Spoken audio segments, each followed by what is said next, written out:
Oh, hey, you might find yourself cruising along and thinking, if I swap my engine, how do I connect the fuel system? If I do an electric steering pump, how do I make steering lines? What's the difference between bodily fluids and automotive fluids? AN lines make it really, really simple. I'm going to show you how you can order some stuff off Amazon, build some AN lines yourself, and make them work for your application so you can have something cool like this 1977 F-250 that has fuel injection. How do we make it all work? With AN lines. Let me show you how to do that. I built it!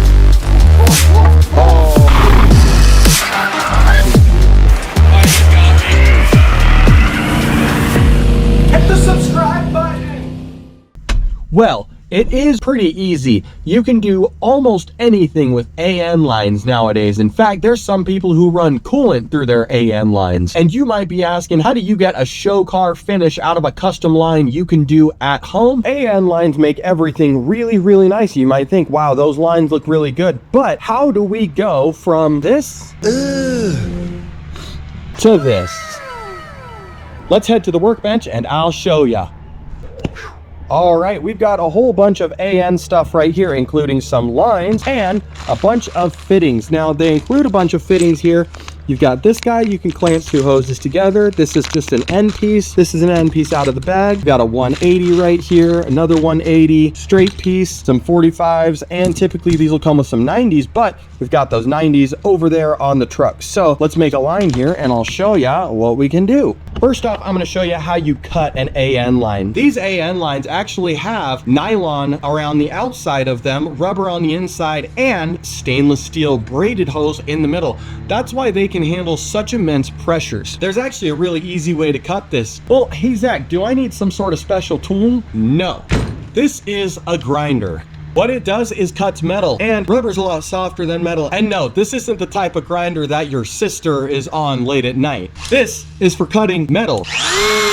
What does this have to do with this? Well, this can cut this, and it actually does a really, really good job. So typically when you're cutting an AN line, you're gonna have a really long piece like this, and I find that it's a lot easier to cut the AN line, because if you see like this, we're kind of going at an angle. Speaking of angles, I'm at an angle. There we go, is that better for you? So what I do is I'll cut it and then I'll make a straight cut right across. Let's show you how to do that. You see how that's at an angle? No good. I'll show you why in a little bit, but let's get this bad boy straight. Now we're done with the grinder. Now, one way I find to clean these, actually really easy, is use a bolt. This bolt is roughly the same diameter as this, and we want to make sure that we're not leaving this in here because we don't want that in our brake system, transmission, fuel system, whatever. So we'll just shove this in here. See the bolt right there? And look at all that grossness we're pulling out. It's actually getting kind of all over the place. Ah, it's on my shirt. Oof. Should I have worn a white shirt? Maybe. There's a very basic principle of how these work. You've got your AN fitting and then your AN nut. So this actually clamps the hose in between the inside and outside, and it's a little bit easier than you might think. So we've got our two pieces right here. Let's go ahead and start putting this together. A little bit of a special way, but once you get down, it's pretty easy. So for an AN line, we actually have a need for a large impact, and I'll show you why. So this guy actually has a threaded inside, and some of these are reverse threaded. I don't know how people predict which ones are or aren't, so if we just make sure we know which one. So this one is standard thread. So what we're doing is we're actually going to screw this on to the end of the hose. So typically you can do this by hand, just like that, but we just shove this inside of the socket right here. It makes it really easy. We make sure that this is turning the right way. And we're just gonna use real slow, and we're pushing inward like this. Nice. And then we feel that pressure, and then boom, we got our AN nut on there. Super easy. Now, you wanna look inside and make sure that there's no weird rubber, and also that this guy is on here pretty straight, because if it's at an angle, it's not gonna get a good seal, and you risk the line exploding. After that, we'll go ahead and take this guy. Now, because this is rubber, I really like to lubricate it just a little bit. We take this guy, and just a little bit of lubrication right here. Pretty much the most difficult part is getting this to set in there and grab, right? So we kind of turning this guy while pushing them together, and I can feel that they're grabbed. Now, this guy, the neck right here, can actually spin independently of this nut, but I'm just gonna do it by hand until I can't do it anymore, save myself some effort. Perfect. Now, we're almost done with our AN fitting and our AN line, because you just do this on the other side. Now, for this AN6 line, the fittings are almost entirely 3/4, which also happens to be 19 millimeters. So we can take this guy, and I'll usually wrench these together by having the wrenches like this, just so I can spin it around. And then once it gets tight, I'll do it this way so I can hand it pretty easy. So just take this guy, move it over just like that to this fitting, take this guy, and boom, easy. So I'm just gonna push this one kind of against my body, and we're just rotating this around. A little bit of pressure, but nothing I can't manage. It's starting to get tighter. Now, with this hand, I've actually got my finger around the neck and the hose itself. I'm trying to feel, right? I'm holding the wrench, but I'm also trying to feel if this is pushing the rubber hose out.